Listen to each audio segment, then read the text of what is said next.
Olá, tudo bem? Como se você ainda não ouviu falar, nós estamos falando em todos os cultos, que a partir desse mês de janeiro, neste mês de janeiro, nosso tema do mês inteiro será Verdades Eternas. Então, a todo momento que trouxermos uma mensagem aqui, vai ser referente a verdades eternas. E hoje, não diferente, nós vamos falar um pouco sobre casamento e a família. Mas antes disso, eu quero convidá-los a orar. Você que está em casa, aonde você estiver, se você tiver condições de se ajoelhar, se ajoelhe, se não sentado, deitado, da forma que você estiver, feche seus olhos e vamos falar com Deus. Querido eterno Deus, que habita nos altos céus, te agradecemos, ó Pai, por mais um dia que está nos dando com vida e com saúde. Queremos te pedir que o Senhor venha abençoar a cada um de nós, aos nossos irmãos da igreja, aos nossos vizinhos, nossos familiares e o nosso lar, ó Pai. Que possamos fazer do nosso lar um pedacinho do céu. Possamos pedir a presença do seu Santo Espírito para viver e reinar em nosso lar, para estarmos mais perto de Ti, ó Pai. Essas bênçãos nós te pedimos e agradecemos em nome de Jesus. Amém. Quero convidá-lo a abrir a Bíblia em Gênesis 2. Vamos começar do princípio. Gênesis 2, do 18 a 25. E lá diz assim. Vou ler para vocês acompanhem em casa. 2, 18 a 25. A formação da mulher. Disse mais o Senhor Deus, não é bom que o homem esteja só. Far-lhe-ei uma auxiliadora que lhe seja idônea. Havendo, pois, o Senhor Deus formado da terra todos os animais do campo e todas as aves do céu, trouxe ao homem para ver como este lhes chamaria. E o nome que o homem desse a todos os seres viventes. Esse seria o nome deles. Deu nome o homem a todos os animais domésticos e às aves dos céus, e a todos os animais selváticos. Para o homem, todavia, não se achava uma auxiliadora que lhe fosse idônea. Então o Senhor lhe fez cair pesado sono sobre o homem, e este adormeceu. Tomou uma das suas costelas e fechou o lugar com carne. E a costela que o Senhor Deus tomara do homem, transformou-a numa mulher, e a lhe trouxe. E disse-lhe o homem: esta, afinal, é osso dos meus ossos, e é carne da minha carne. Chamar-se-á varoa, porquanto do varão foi tomada. Por isso, deixou o homem pai e mãe e se uniu à mulher, tornando-se os dois uma só carne. Ora, a um e outro, o homem e a sua mulher, estavam nus e não se envergonhavam. Voltando aqui no 24, por isso, deixa o homem, o pai e a mãe. Bom, aí você fala casamento e família. Aí, Adão e Eva, criação da Eva. Infelizmente, irmãos, nós estamos vivendo num tempo que não só o mundo lá fora está agressivo, não só as pessoas desconhecidas atacam umas às outras, como dentro dos próprios lares estão acontecendo coisas horríveis. Nós vimos que Deus fez a mulher do homem, Deus tirou ali então uma costela do homem e fez a mulher a sua própria carne. E aqui fala então que depois que o homem se casar com a mulher, eles então são uma carne só. E nós vimos muitos, tanto homens como mulheres, matando a sua própria carne. Muitos crimes acontecendo nas casas. Pai mata filho, filho mata pai. E marido mata esposa, esposa mata o marido. E isso tudo, nós vemos que é falta de algo. E esse algo é Cristo nas vidas familiares.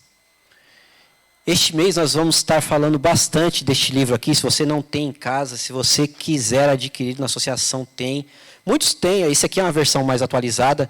Nisto cremos. E para você que quiser aprofundar mais nesse assunto, eu vou dar só um breve relato aqui, no primeiro, somente 2 parágrafos, E eu estou falando o casamento e a família, está na página 370. E lá no primeiro parágrafo, na 371, fala assim, ó, o lar representa a moldura-prima para a restauração da imagem de Deus em homens e mulheres. Dentro do círculo familiar, pai, mãe e filhos podem se expressar plenamente. Para que foi instituído o lar, então? Para que nós retornássemos ao plano que Deus fez para o homem. Aquele plano lá no Jardim do Éden, quando não havia pecado, quando não havia morte, quando não havia dor, quando não havia sofrimento. E o lar é onde nós podemos ter a oportunidade de restaurar o Jardim do Éden para cada um de nós, para vivermos ali na plenitude, no amor de Deus. Mais à frente fala assim, a família pode representar um lugar de grande felicidade. Por outro lado, constitui o cenário de terrível sofrimento. Por quê? Porque poucos se dão ao outro. Poucos buscam a presença de Deus para o seu lar.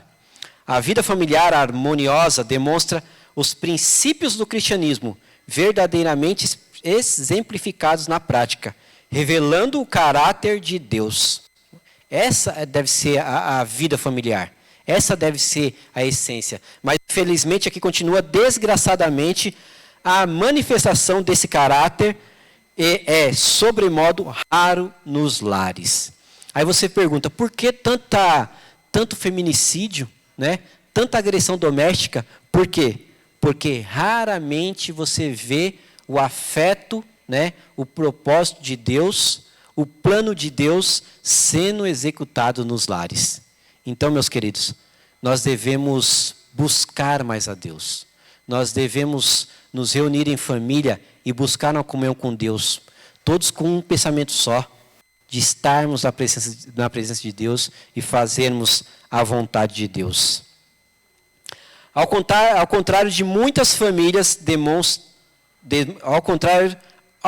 muitas famílias demonstram os pensamentos e intenções dos corações humanos. E na família, nós devemos demonstrar o quê?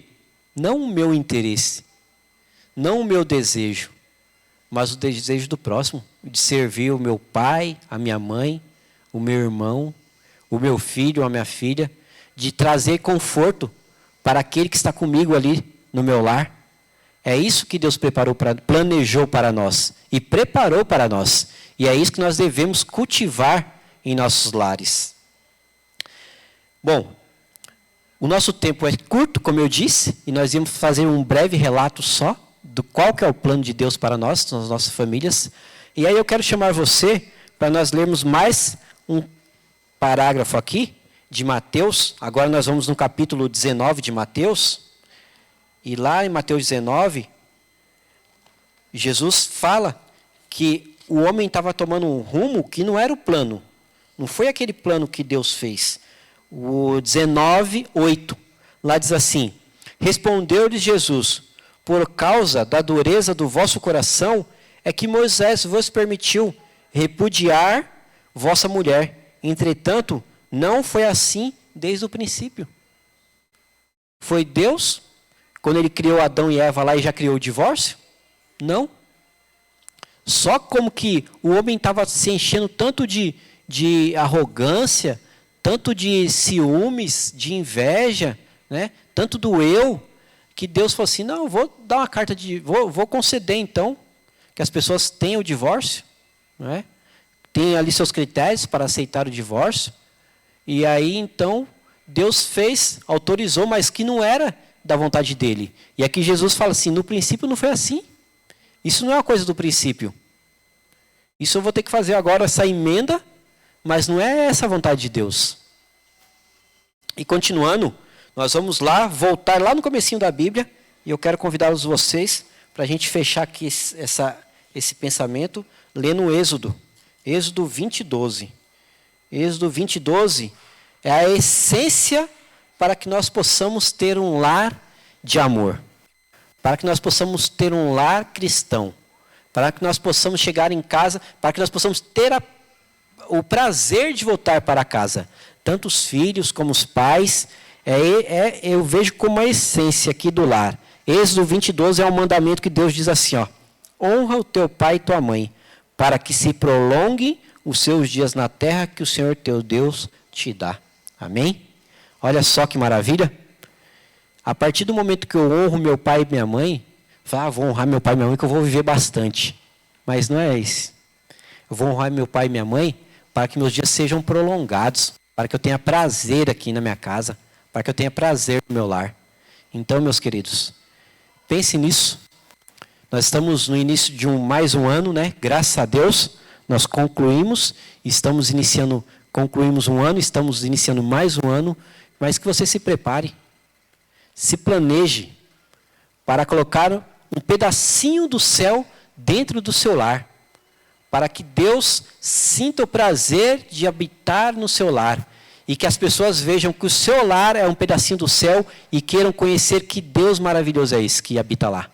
E assim possamos um dia viver eternamente no lar que Deus está preparando para nós, que nós não temos nem ideia de como que é. Que possa ser a minha e a sua vontade de estar mais perto de Cristo para a honra e glória de Deus. Amém? Quero convidar você a orar agora. Então, como eu fiz no começo, da forma que você estiver, se você sentir a vontade, puder se ajoelhar, fique à vontade e vamos mais uma vez falar com Deus. Graças a Ti, ó Pai, porque temos a oportunidade de aprender qual que é a mensagem que o Senhor tem para nós. Qual é a mensagem que o Senhor deixou para colocarmos em prática em nossos lares, ó Pai?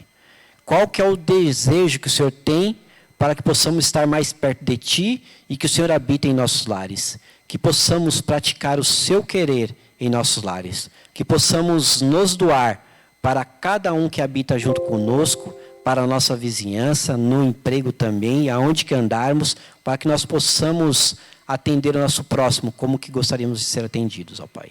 Habite em nós e habite em nossos lares, que Seu Santo Espírito viva presentemente, constantemente, junto de nós, para a honra e glória do Seu nome. Amém, Senhor.